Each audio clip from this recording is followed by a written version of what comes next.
Welcome back, and today I'm talking about premium gas in your car.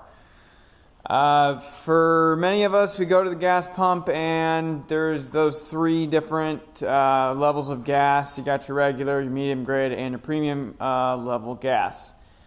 And unless you've got a sports car or something that requires premium gas, it's better just to use regular gas.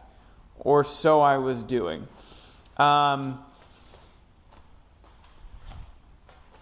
The blue bug, the red bug, the red truck recently, and even the snowblower. All three things they have in common is they run on premium gas. The regular cars, of course, I just put regular gas in it. But I was having this issue of when I shut the truck off, this truck was giving me a lot of problems for the longest time with this and could not figure it out.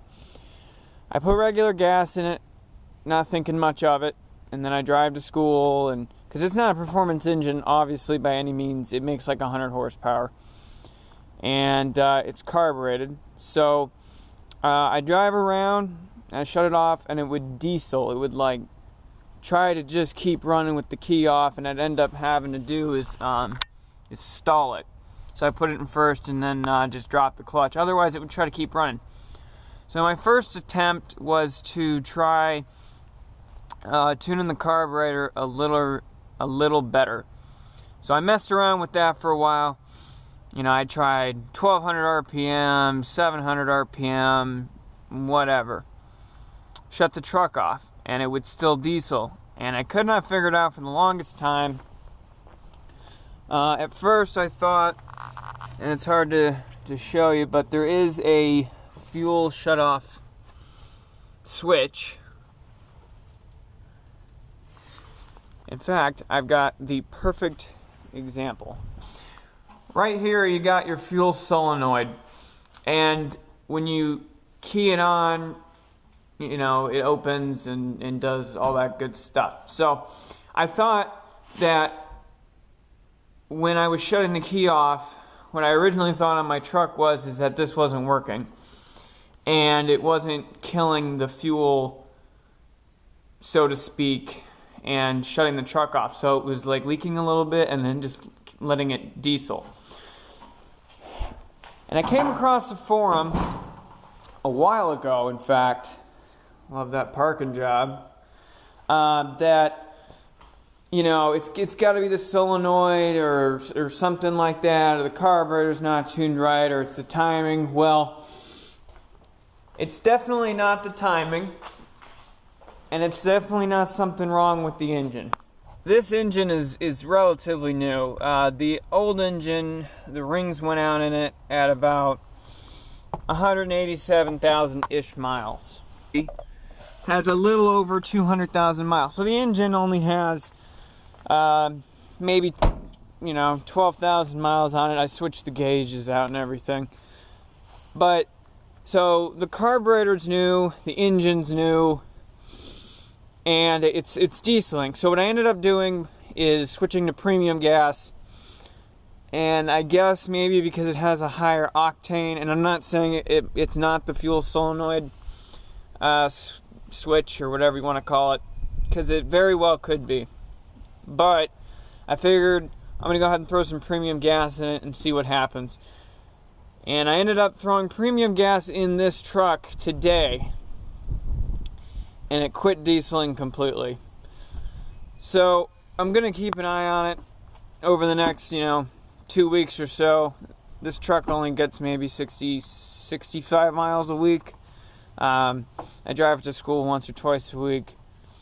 So I'll keep an eye on it over that time period. But if your car is dieseling, it's carbureted, and you've tried just about everything and it still seems to keep dieseling, try throwing some premium gas in it. Those ratings you see on the pump, they vary a little bit. But 93 tends to be the premium gas, and 87 is the regular, and you got a whole bunch of in-between stuff. Or you don't have any in-between and it's just regular or higher grade gas. When you get a higher grade gas, 93, that's the knock rating. So the lower you are on the range for fuel, like 89 versus a 93, an 89 octane gas is going to have an easier time igniting and burning than a higher at 93.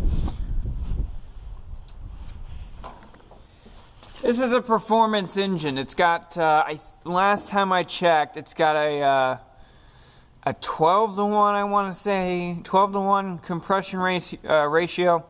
So you want something that doesn't pre-ignite. And when I say pre-ignite, it means that it sort of does what a diesel does when it runs off of compression. When the piston ignites, or the gas ignites before the piston reaches the top dead center.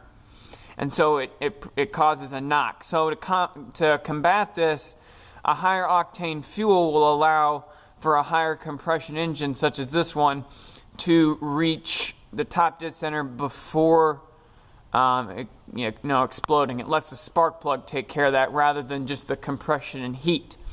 So the reason I was hesitant about putting premium in there is because that, the red truck, I didn't want to be essentially wasting gas because it was harder for the engine to ignite the fuel. But I also don't want it to knock and try to keep running and dieseling when I turn the key off, because that's also not good to have the engine jerking that hard. So I didn't end up putting premium. I tried medium once. It didn't seem to do anything, but the premium definitely knocked it completely silent. When I shut the key, it shuts off nice and quick. If you've got a truck or a car like this, 2005, and it's just, a regular truck, just put regular gas in it. This is for your last resort. It's not, you tune the carburetor, you've checked everything, the timing, and there's no loose chain, and it's not igniting that way. Put premium gas in it, give it a shot, and see what happens. The higher octane might help with the shutoff.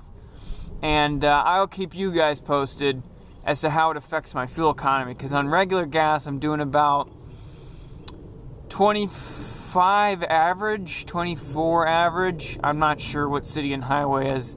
Every truck of this age is a little different, but 25 total, four-wheel drive. And then next week I'll compare it after I've got the premium in it and see if it goes up or to see if it goes down.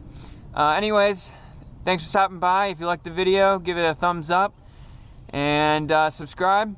And you guys have a nice day.